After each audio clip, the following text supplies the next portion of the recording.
Eu diria hoje que as manifestações de junho, elas foram expressão de uma sociedade que estava se dando conta da sua própria transformação, da sua própria reorganização. Foi como se a sociedade tivesse posto para fora, mais ou menos como um espasmo, né, tudo aquilo que ela vinha acumulando nos anos anteriores. O que contribuiu para gerar isso daí? Eu acho que duas coisas, ou três coisas, a gente poderia dizer, contribuíram. Uma foi uma espécie de mal-estar que hoje é geral nas sociedades contemporâneas. As pessoas estão submetidas a muitas pressões, a individualização é uma coisa muito forte e esse mal-estar tende a produzir uma irritação das pessoas muito expressiva. Então, a segunda coisa foi a presença forte na vida, no cotidiano das pessoas, das tecnologias de informação e comunicação, que funcionaram, digamos assim, como um combustível poderoso para que de um dia para o outro as pessoas fossem aos milhões para as ruas, que além de serem mecanismos de conectividade, são também mecanismos de formação de opinião, de informação e assim por diante. O terceiro componente eu o vejo como tendo uma espécie de bifurcação. Por um lado, é o componente que diz respeito ao desempenho dos governos, todos eles.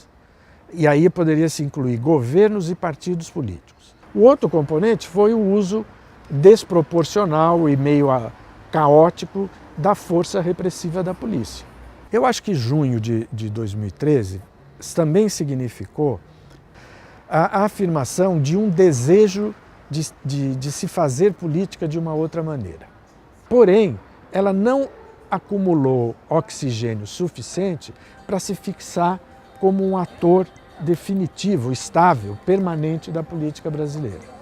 Então, com isso, o fosso entre as ruas, as vozes das ruas e o sistema político se manteve, se é que não foi ampliado. Por outro lado, não se viu também nenhum movimento por parte do sistema político para estabelecer um outro canal de comunicação com as ruas. A rotinização dos protestos, a conversão dos protestos em ato cotidiano, produziram uma politização forte da vida cotidiana, mas ao mesmo tempo tornaram a vida cotidiana mais difícil e mais complicada. Que de junho para cá, de junho de 2013 para cá, houve um refluxo daquele tipo de manifestação, nós não tivemos nenhuma outra semelhante àquilo, portanto, os milhões que foram às ruas há um ano atrás refluíram. Mas, por outro lado, o refluxo daquelas manifestações abriu espaço para a volta ao palco de alguns atores de velho tipo que, naquele momento, estavam ou vivendo uma certa crise, uma certa dificuldade, ou que foram ultrapassados pela dinâmica daquelas manifestações. Aí são os sindicatos. São movimentos do tipo do movimento dos trabalhadores sem teto, né, que passam a ocupar o vácuo deixado por aquelas manifestações.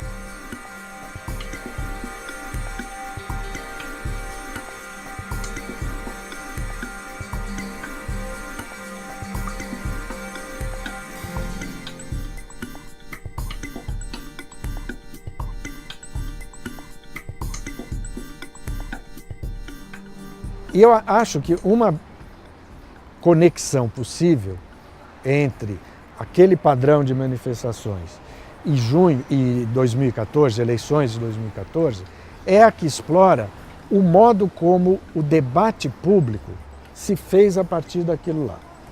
Como os partidos deixaram de ser vozes qualificadas de orientação da cidadania, eles não fazem isso, eles ajudaram a que pelas redes sociais crescesse um clima de intolerância e de irritação em relação ao que quer que seja. Ou seja, o debate ele é quase que impossível, né, nos dias atuais. É muito difícil debater. Basta a gente olhar o debate entre os políticos, que é invariavelmente medíocre. Medíocre. Eles não dizem nada que interesse as pessoas. E ficam se adjetivando uns aos outros. É um jogo que faz parte da política, evidentemente, mas não é o componente principal. E no Brasil, isso se tornou o componente principal. Então, quando nós vamos na abertura da Copa e vemos uma parte do estádio vaiar e xingar a presidente, eu acho que a gente pode, com certeza, lamentar, mas nós não temos o direito de nos surpreender com isso. Eles estão demonstrando que aquilo que os políticos, os partidos, têm feito nos últimos anos está produzindo resultados. Resultados negativos, mas são resultados. O contexto é, de uma Copa, abertura de uma Copa do Mundo que tem sido contestada há meses. O segundo elemento do contexto é que as vaias e, sobretudo, aqueles xingamentos foram feitos num ambiente de estádio de futebol, onde, pelo menos até onde eu consigo imaginar, a educação não é o critério dominante, nem no Brasil, nem fora do Brasil. Eu estou dizendo que eles estavam certos? Não estou dizendo isso. Eu acho que foi lamentável aquele espetáculo, mas ele é um espetáculo compreensível. Olha, eu acho que se a gente pensar o que vai rolar no debate eleitoral de 2014, eu acho que dá para a gente dizer várias coisas. Uma delas, seguramente, é que os políticos, o sistema político, os partidos, candidatos, etc., marqueteiros, não entenderam as ruas. Falta qualidade de análise na política brasileira. E a parte a ser responsabilizada por isso, no meu modo de ver, são as estruturas políticas, as estruturas partidárias. Não é tanto o sistema político.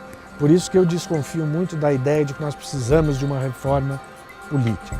Eu acho que é mais o modo como os operadores políticos gerenciam o sistema.